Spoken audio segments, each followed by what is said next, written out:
hiwalay na raw siya sa ex-jowa niya nga na si Robin, pero muli raw bumalik ang lahat ng alaala matapos niyang muling makita ang ilan sa mga videos nila together.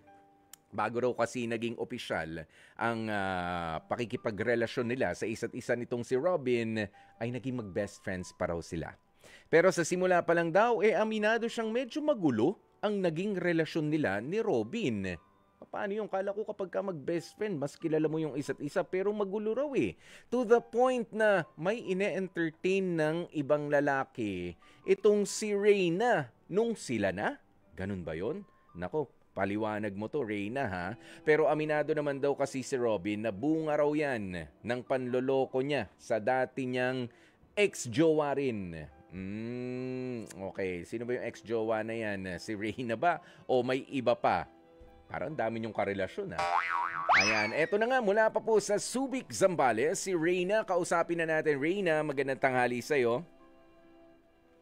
Hello po, magandang tanghali po. Reyna, sabi mo, naging mag-best friends kayo nitong si Robin bago nyo pinili na maging mag-jowa. Opo. Bakit naman kailangan pang i-level up sa pagiging mag-jowa? Love nyo ba talaga yung isa't isa o lagi lang kayo nagkakasama?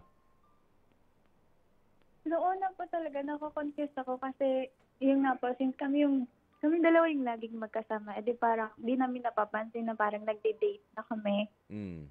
Yung mga common denominator namin is about kwentuhan about, lalo na about sa ex po namin.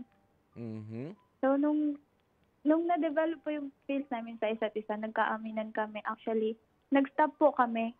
Nag-date kami, pero in-stop po namin. Okay. And then when we stop dating namin, meron po akong in-entertain ulit na iba.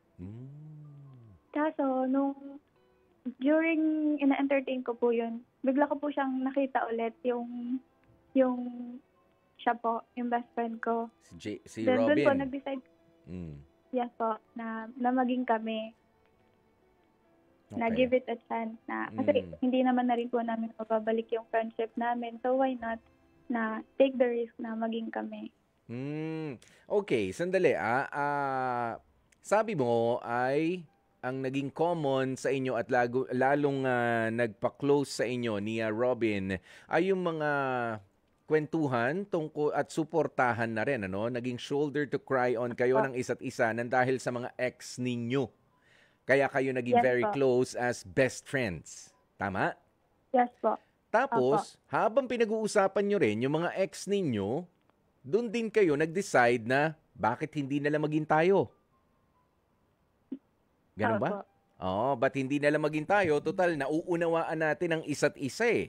'Di ba? O sabi nyo, ganyan na nauunawaan yung isa't isa. Nga lang, nag-stop kayo. Bakit nga ulit? Ba't kayo tumigil sa relationship ninyo?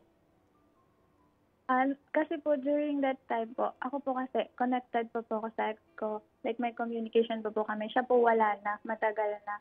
So parang para sa vlog po yun. Para mapag-isipan po namin yung decision namin. So ibig sabihin ba, Reyna, ay hindi ka seryoso? Ibig sabihin naging two-timer ka? Tama ba? Parang gano'n na. Ano parang ganun? Ganun talaga yun. Kasi pala, connected ka pa sabi mo, doon sa... So, ibig sabihin, may jowa ka pa nun nung tinanggap mo itong si Robin. Meron pa? Wala naman na po. Break na po kami ng ex ko nun. Break? Sabi mo, may connection pa. Ano ba yung sinasabi mong connection? May communication pa. Apo. Ba't ka makikipag-break kung may tuloy-tuloy lang rin naman yung communication ninyo? It's as if hindi naman talaga kayo nag-break. Bala nung time na yun po kasi is bumabalik po yung ex ko sa akin and aware po siya sa situation ko nun. Si Robin? Apo, aware po si Robin sa situation ko po na bumabalik yung ex ko. Kasi hindi ko po in-expect na first move siya para mag-exceed sa friendship na meron kami. Okay. Pero kayo ni Robin nun, yung sitwasyon nyo, mag-on na kayo? Mag-boyfriend, mag-girlfriend na kayo? Hindi po, dating stage po. Like getting to know pa. Level ng in romantic relationship. Kasi galing. Yes, dating pa lang kayo. So, ang pinili mo ay yung ex mo na bumalik sa'yo. Hin- Hindi po. Hindi po. Hindi. Hindi Oh, na po. si Robin. Naging kayo ni Opo. Robin. Opo. Opo, Okay. naging kami po. Okay. Kasi nga, yun nga, to the point na sabi, naging medyo magulo ang relasyon ninyo kasi nga, ang lagi nyong unang-una, ang pundasyon ng pag-uumpisa ng friendship ninyo, tungkol sa mga ex nyo. Sila yung mga lagi mga nilalaman na mga pinag-uusapan ninyo. Ayan, pero kumbaga, kung gano'n naman pala ang siste sa pag-uumpisa pa lang, alam mo na from time to time, mame-mention yung ex, hindi kayo nagsiselos dahil sa parang hindi ka pa nakaka-move on. Bakit ba tayo nag-uumpisa na ng panibagong relasyon? Opo. Parang ang dami mo pang gustong sabihin, ang dami mo pa mga what ifs, ang dami pa mga buts doon sa ex mo. Ba't di nyo naisip yan ni Opo. Robin? Yun po yung reason bakit nag-stop po kami. Kaso nung nag-stop po kami, nag-entertain ako ng iba kasi na-end ko na rin naman po yung sa ex ko nun. Like, inisip ko na baka doon na nag-end yung sa best friend ko sa ex ko. So, why not start again? Okay. So ganito Reina, yung ex mo, hindi na bumalik yon bago si Robin. Hindi na po. Si Robin, Apo. tinigilan mo na rin yung nyo, Apo. for the reason na lagi nyo namang pinag-uusapan mga ex ninyo para kayong nag-uusap lang na naging mag-on dahil parehong hindi naka-move on. Tama ba? Yung mga ganun. So, Opo. nag-entertain ka na agad ng iba rin. Gano'ng katagal lang yun? Ang bilis mo naman makapag-move on. Alam mo, yung iba kong mga nakakausap, nagtatagal, nahihirapan, paano po mag-move on. Ikaw, wala na move on, tsaka na yung move on na yan. Ganun ba, Reina? Yun, yung sa nakakausap ko po na bago, hindi naman po siya yung parang like, to the point na jojowain agad. Like, kinikilala pa lang po. Kasi may gusto po siya sa akin dati-dati pa. So, parang nagka-reconnect po kami. Mhm. Okay. Opo. Oo, pero ikaw ba yung tipo ng tao na pwede naman na maging masaya kahit na single lang?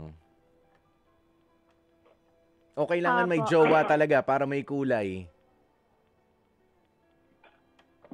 Opo, okay lang naman po na single. Okay lang din naman. Oo. Alam mo, Rina, magpahinga ka muna. O parang sunod-sunod yung sunod-sunod na hindi magaganda yung mga nangyayari. O, kita mo to, nagdadabog ka na agad dyan. Nagdadabog ka ba, Rina? Hindi po. Ha? Hindi po, okay lang po. Okay lang. Parang nagdadabog ka na, huwag ka naman magalit. Hindi po. Oo. Hindi parang bakit parang ayaw mo mabakante? Meron bang competition? Meron bang tell me about your friends, yung circle of friends mo. Puro ba may jowa yung mga barkada mo mga babae? Opo. Yes. Hindi kaya nagiging pressure din yan sa'yo? Kaya kailangan may jowa ako. May jowa yung mga barkada ko eh. Hindi naman po. Hindi Ano lang naman. po, Hindi mo nakikitang ganun. Oh. Kaiba ba sila kapag ka nangantsaw? 'Di ba na ay single ka na ulit. Kami lahat may jowa, lahat kami may boyfriend. Kasi peer pressure ay hindi rin maganda lalo na sa pakikipagrelasyon. Na kinakailangan mo lang makipagjowa just so meron ka maipakita sa mga barkada mo na may manliligaw ako, hindi ko man jowa yan pero kita mo naman, friend. Mahabol-habol yan, friend. 'Di ba? Ganun ba 'yon? 'Di ba, Reina? Kailangan mabigyan... Siguro part na rin, Sorry? Go ahead. siguro part na rin po kung bakit nagkakaroon ng sa mindset na parang gusto ko na mag-settle, parang gusto ko na ulit pumasok sa relationship, parang gusto ko na ulit mag-take ng risk. Ganun po. Kailan yung huli mong relasyon nga ulit? Ngayon po ba? Ay, yung Right now po? yung pinaka-recent, pinaka-huli. Last year po. It's been a year na rin po. Isang Dun po. taon na rin. Okay. Opo. Oo, so ready ka na ulit. Ano ba ang gusto mo sa pakikipagrelasyon? Ito ba yung merong kang nakakasama o ito yung pakikipagrelasyon na tinitignan mo na rin yung 5 years, 10 years from now, or forever na nga? Yan ba yung hinahanap mo? Yan. Ang hinahanap ko po yung someone na I can settle my life with kasi ilang taon na rin naman po. 25 na po. So, Bata pa. yun po yung idea. Parang like date to marriage. Okay, pero yun nga Reyna, no, i-align lang natin. Mas maganda kasi na bago ka pumasok ulit sa isang relationship, bagaman of course, alam naman natin na merong mga nakakatuwa kapag yung parang ang sunod-sunod sa'yo, 'di ba? May nagbibigay ng favor sa'yo, pero dapat kasi tama yung dahilan natin sa paghahanap ng karelasyon. 'Di ba? Yung gusto mo Opo. talaga ng Opo. relationship na maglalast, yung magtatagal, at of course, yung nakaka-enjoy din, nakasama. Wag naman din yung masyadong seryoso o na bawal magpatawa. Seryoso ang ano hindi naman yung gano'n. Oo. 'Di ba? Kumbaga ay tama yung rason mo kung bakit ka makikipagrelasyon. Huwag ka makikipagrelasyon because ang barkada ko may boyfriend, hindi sila nawawalan. O kaya mga karelasyon nila. O kaya ang dahilan mo, 25 years old na kasi ako, kailangan ko nang mag-settle down. Ay nako, yan yung mga hindi dapat na iniisip-isip. O kaya yung pressure naman ng pamilya, magjowa ka na, ano na, wala pa rin ba? Graduate na, nagwo-work na, 'di ba? May mga ganyan na mga nangangantsaw sa atin, Reyna. 'Di ba? Dapat tama Opo. yung rason natin sa paghahanap ng makakarelasyon. At yun ay yung meron tayong makakapareha, meron tayong makakatuwang, yung iba, kita mo naman, nakahanap nga ng jowa, pero ang nahanap pala nila, mambubugbog sa kanila. 'Di ba? Mananakit lang sa kanila. Yes, may mga Opo. leksyon yung ganong mga klase sa relasyon, pero leksyon ba talaga yung una mong inisip o yung gusto mong ma-share ang buhay kong ito para sa pamilyang bubuin ko in the future? 'Di ba? Hindi eh. Para Opo. nasira pa yung pagkatao ko eh dahil minadali ko yung pakikipagrelasyon. But in fairness, pogi siya, Kuya Poy. Yun ang bugbog sa akin. Papayag ka ba dun, Reyna? Hindi naman po, di ko naman 'Di ba? iniintindi. Yan. Okay, kaya sana be guided ano sa ano sa susunod na ligawan. Meron na ba ngayon, Reyna, na sumusunod-sunod sa na masugid? Opo. Oh. Kumusta? Ano sa tingin mo? May potential ba na tanggapin mo rin siya bilang boyfriend? Oo naman po. Oo na? Sinagot mo na ba? Opo. Sinagot mo na? Parang gano'n ulit, pero gusto niya manligaw eh, Ah, muna. Like wag. gusto niya Oh, yes. ano yun? Like nasa process naman. Nung sinabi mong tayo na, ay, wag muna. Umatras pa? Ano ba? Oo, kasi may mga ano lang po, priorities muna sa ngayon na kailangang unahin. Mhm. Since,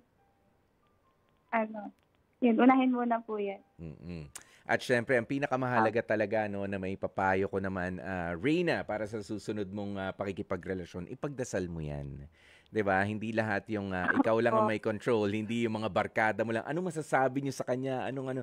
Dapat ipagdasal mo. Kaya naman hihingan kita ng mensahe para dito, sa mas seryoso na at sa mas hinahanap mo ng makakarelasyon kung siya ba o may iba pa. Gusto mo bang kausapin yung magiging future boyfriend mo, Reyna? Ito na ang pagkakataon mo. Go ahead, Reyna. It's as if kausap mo siya. Ah, to my future boyfriend. Hi, Beb. Kung ano man yung wino-workout natin ngayon.